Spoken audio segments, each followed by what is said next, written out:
All right, great news, guys. It just dropped. It just dropped. The Gang Sheet Builder is finally here. You guys been asking about it, and we did our best to create something that you can use for all your creative needs. All right, we're not gonna delay. All right, real quick on the front, you can actually select what size sheet you want and make your selection. Once you have your sheet, then you go ahead and click on customize. When you get to the customization, the area where you actually put your design is set up so that you can work within the gang sheet size. Now, as you can see on this particular design at the top, you can see the inches, so there's no confusion when you're sizing up your project.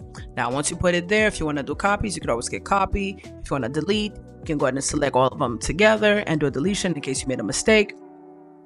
And then we're moving on.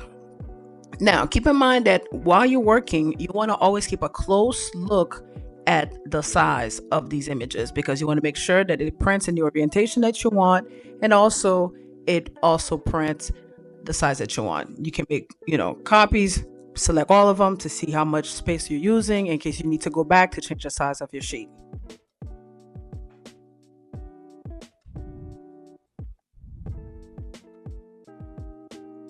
Now, we have some other features for you, very cool features as fonts. If you want to add any text to your designs, you can always use them.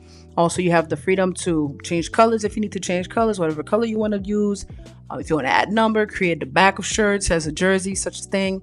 We have all kinds of other tools that you can use to get creative.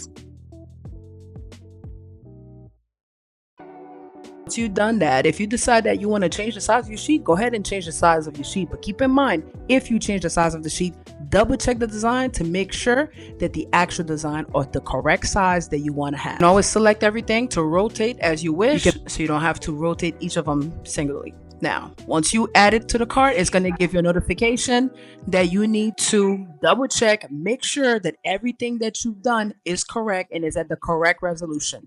Once you've done that, you can go ahead and submit your order. Thanks for watching.